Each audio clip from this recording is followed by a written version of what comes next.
आखिर में आज सुदामा ने कृष्ण के पास जाने का निश्चय कर ही लिया। उनकी पत्नी अक्सर उन्हें ताना देती, भला कैसे मित्र हैं तुम्हारे कृष्ण, खुद तो राजमहल में ठाठ कर रहे हैं और तनिक भी नहीं सोचते उनका मित्र यहाँ किस हाल में है। कभी एक वक्त का और कभी कभी तो दोनों ही वक्त का खाना नसीब नहीं होता। तुम उनके पास जाते क्यों नहीं? उनके पास दुनिया भर की दौलत है, अगर थोड़ा तुमने भी मांग लिया तो भला क्या गुनाह हो जाएगा। आखिर तुम ही तो कहते हो कि कृष्ण तुम्हारे बचपन के मित्र हैं। सुदामा हर बार पत्नी को टाल देते, पर आज जब वह जिद पर अड़ ही गई तो उन्होंने कृष्ण के पास जाने का निश्चय कर लिया, बेशक बिना मन के। पत्नी से बोले कि पहली बार उनसे मिलने जाऊंगा, खाली हाथ जाना शोभा नहीं देगा। पत्नी भी गहन सोच में डूब गई। आखिर घर में ऐसा है ही क्या जो कृष्ण को भेंट दिया जा सके।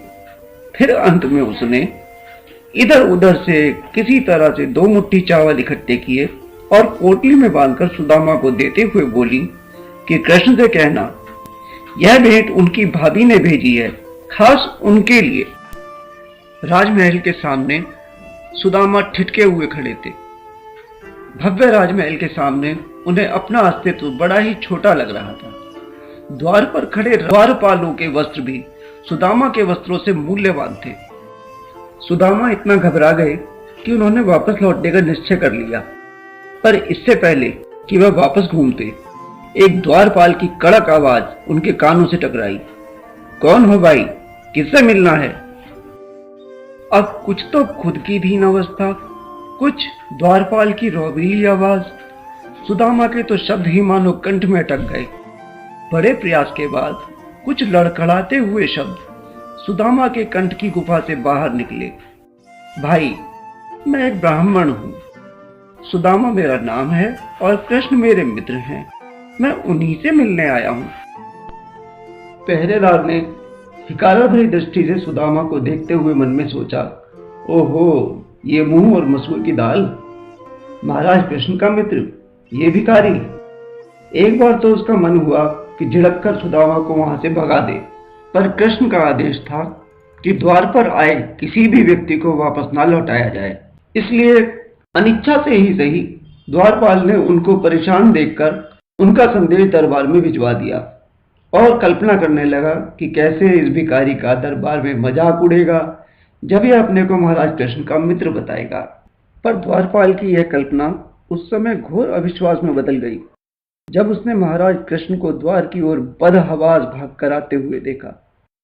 कृष्ण ऐसे भागे आ रहे थे मानो न जाने कितना बड़ा खजाना मिलने वाला हो। न पैरों में चप्पल, न तन पर दुशाला। कृष्ण सुदामा से यूं लिपटे लगा कि 2 आत्माएं एक हो रही हूं। लोगों को ना वहां कृष्ण दिखाई दे रहे थे, ना सुदामा।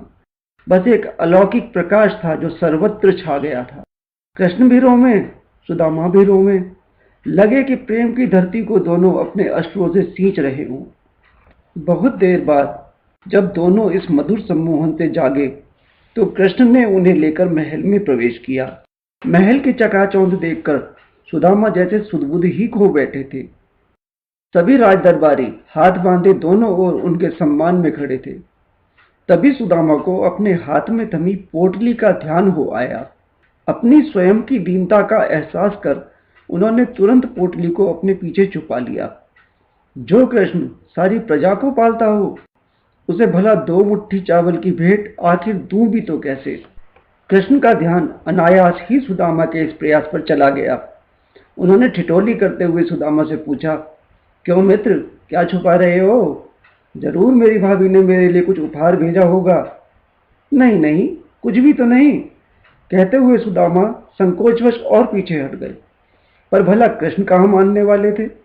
उन्होंने मित्र को गले लगाने के बहाने चुपचाप पोटली झटक ली। पोटली खोलकर जैसे ही कृष्ण की नजर उन चावलों पर पड़ी, उन्होंने जोर से ठहाका लगाया और बोले, अच्छा मित्र, ये सारा माल तुम खुद अकेले ही हड़प जाना चाहते थे? सुदामा चुपचाप नजरें झुकाकर फर्श की ओर देखते रहे। अब सुदामा की हिचक यह कि कृष्ण तो अनमोल हैं, उन्हें यह तुच्छ सी भेंट तुम तो दूं कैसे? और कृष्ण की सोच यह कि जिस गरीब ब्राह्मण के पास स्वयं के भोजन की व्यवस्था भी नहीं है, उसकी 2 मुट्ठी चावल तो 2 जहान की संपत्ति से भी अनमोल है। मैं भला ये भेंट लूं तो लूं कैसे?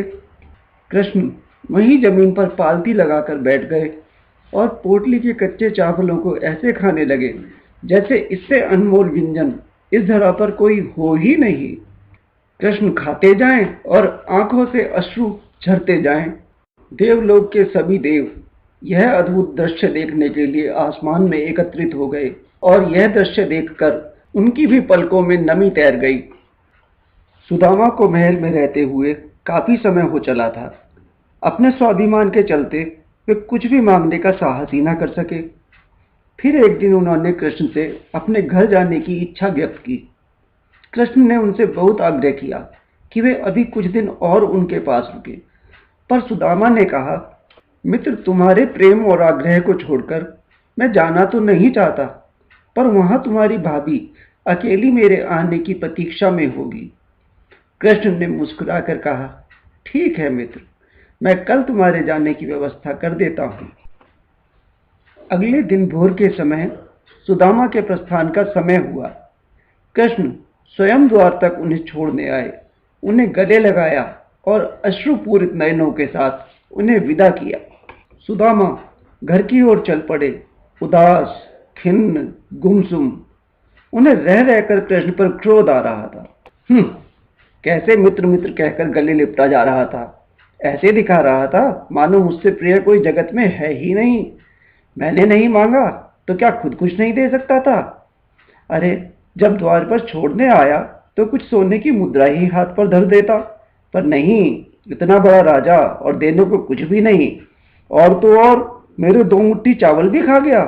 एक गहरी उदासी भरी सांस लेकर सुदामा आगे बढ़ चले। अरे देखो, ब्राह्मण महाराज आ रहे हैं। अचानक ही इस आवाज ने सुदामा का ध्यान भंग कर दिया। अपनी कुटिया के बाहर खड़ा कल्लू कुम्हार अपनी पत्नी को पुकार रहा था। महाराज, आप श्री कृष्ण से मिलकर आ रहे हैं ना? कल्लू को ज्ञात था कि सुदामा कृष्ण से मिलने ही गए हैं। सुदामा ने सिर हिलाकर मौन स्वीकृति दे दी। अरे भगवान, जरा जल्दी से खटिया बिछाओ, कल्लू ने पुकार कर कहा।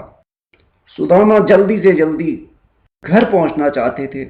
उनका मन इतना व्यथित था कि किसी से बात तक करने का मन नहीं था। आखिर बात करने लायक था ही क्या, वे सोच रहे थे। पर कल्लू का आग्रह इतना तीव्र था कि वे कुछ पल के लिए रुकने के लिए तैयार हो गए।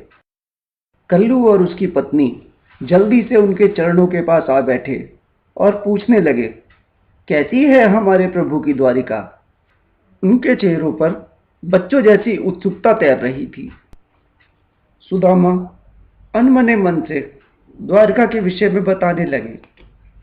कुछ देर बताने के पश्चात उन्हें लगा कि अब चलना चाहिए, पर कल्लू ने शायद मन ही मन में यह ताड़ लिया।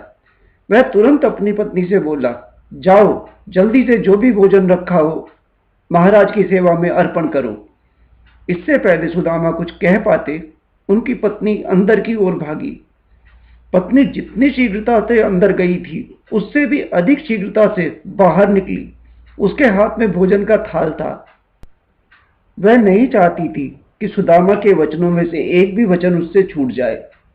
सुदामा समझ गए थे कि अब तो वो फंस गए हैं। जब तक भोजन पूर्ण नहीं कर लेते तब तक वहां से जा नहीं सकते, और जब तक वे वहां पर हैं पति पत्नी के प्रश्नों से बच नहीं सकते।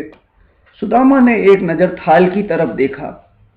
कटोरे में जली हुई दाल का अंश देखकर सुदामा समझ गए कि गृहिणी अपने दाल के पतीले की तली तक खुरच कर सारी दाल ले आई है, शायद इस उम्मीद में कि जितनी ज्यादा दाल होगी उतना ही समय सुदामा को उसे खत्म करने में लगेगा, और जितना अधिक समय सुदामा को भोजन समाप्त करने में लगेगा उतना ही अधिक समय वह अपने प्रभु का महिमा वर्णन सुन पाएंगे। सुदामा सोच रहे थे कि संभवतः सारा भोजन तो इन्होंने मुझे ही परोस दिया है। अब शायद ये दोनों पति पत्नी आज बिना भोजन के ही सो जाएंगे। पर पति पत्नी को तो मानो इस चीज की चिंता ही नहीं थी। उनकी नजरें तो सुदामा के चेहरे पर ऐसे जमी थी मानो बच्चा चंद्रमा को निहार कर पुलकित हो रहा हो। अच्छा महाराज, हमारे कृष्ण देखने में कैसे हैं? वे कैसे बातें करते हैं, कैसे हंसते हैं, कैसे चलते हैं, कैसे बैठते हैं। सुदामा एक उत्तर पूरा देते नहीं कि अगला प्रश्न आ खड़ा होता। खिन्न भाव से सुदामा उत्तर देते जा रहे थे और कल्लू व उसकी पत्नी प्रश्न पूछे जा रहे थे। लगता था कल्लू और उसकी पत्नी सुदामा की आंखों से स्वयं कृष्ण के दर्शन कर रहे हों और सुदामा की आत्मा के संग से साक्षात कृष्ण का संग अनुभव कर रहे हों। कुछ देर पश्चात अंततः सुदामा चलने के लिए खड़े हुए। तभी कल्लू की पत्नी बोली, महाराज, आपसे एक प्रार्थना है। बोलो, सुदामा ने कहा। महाराज, मैं आपके चरणों को जल से स्नान कराना चाहती हूं। पर क्यों? सुदामा ने आश्चर्य से पूछा। महाराज, आप मेरे प्रभु की नगरी से आ रहे हैं। उस धरती की धूल के कुछ कण आपके चरणों पर भी अवश्य ही विराजमान होंगे। आपके चरणों को धोकर जो जल मेरे बर्तन में होगा, उसमें मेरे कान्हा का अंश भी होगा। मैं जीवन भर उस जल में उपस्थित धूल को ही कृष्ण मानकर पूजा करूंगी। कृष्ण साक्षात नहीं तो उनका अंश ही सही। कहते कहते उसका चेहरा एक अजीब से तेज से चमकने लगा। अचानक ही सुदामा के बढ़े हुए कदम ठिठक गए। उनके भीतर जैसे कोई विस्फोट हुआ और उस विस्फोट के प्रकाश में जैसे उनकी आत्मा आलोकित हो उठी। जिस कृष्ण का केवल वर्णन सुनने के लिए पति पत्नी ने अपना भोजन त्याग दिया, जिस कृष्ण की धरती को छू लेने मात्र से ही तू पूजनीय हो गया, उस कृष्ण ने सबके सामने तुझे अपना सखा माना। जिस कृष्ण की परछाई मात्र के दर्शन करने की अभिलाषा कर लोग दुनिया से सिधार जाते हैं, उस कृष्ण ने तुझे अपना मित्र बनाया, तुझे अपने अंग लगाया। सुदामा, तू कितना छोटा है, कितना तुच्छ और मूर्ख है। हीरो की खान जिसके पास हो वह कांच के टुकड़ों को ढूंढने चला है।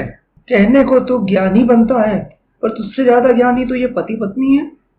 तू उनसे साक्षात मिलकर भी उनका ना हो सका और इन पति पत्नी ने बिना उनके दर्शन किए कृष्ण को अपना बना लिया। आनंद की लहरें सुदामा के अंतर्मन में हिलोरे लेने लगी। उन्हें पता ही नहीं चला आनंद में डूबे वे कब नाचने लगे। कृष्णा कृष्णा, बस यही शब्द उनके मुख से निकल रहे थे। पहले जहां वे कृष्ण के विषय में बात तक नहीं करना चाहते थे, अब आनंद में डूबे उनका बखान करते नहीं थक रहे थे। ऐसे ही आनंद में डूबे सुदामा कब घर पहुंच गए, उन्हें इस बात का पता ही नहीं चला। पर जब वे वहां पहुंचे तो यह देखकर हैरान हो गए कि उनके घर के स्थान पर एक शानदार महल खड़ा था। द्वार पर नौकर चाकर खड़े थे और उनकी पत्नी सुमति स्वर्ण आभूषणों से लदी हुई द्वार पर उनके स्वागत में खड़ी थी। सुदामा समझ गए कि यह सब उस अंतर्यामी कृष्ण का किया धरा है, जो प्रथम भेंट में ही उनकी गरीबी और दुर्दशा को जान गए थे। पर अब मुझे इस धन दौलत और ऐश्वर्य के भला क्या लेना देना। मेरी असली पूंजी मेरा कृष्ण तो मेरे दिल में ही है। मेरी तिजोरी में अब कृष्ण है। इस भौतिक सुखों का और इस धन का मेरे लिए कोई अर्थ नहीं। यह सोचकर सुदामा हौले से मुस्कुरा दिए। जय श्री कृष्ण।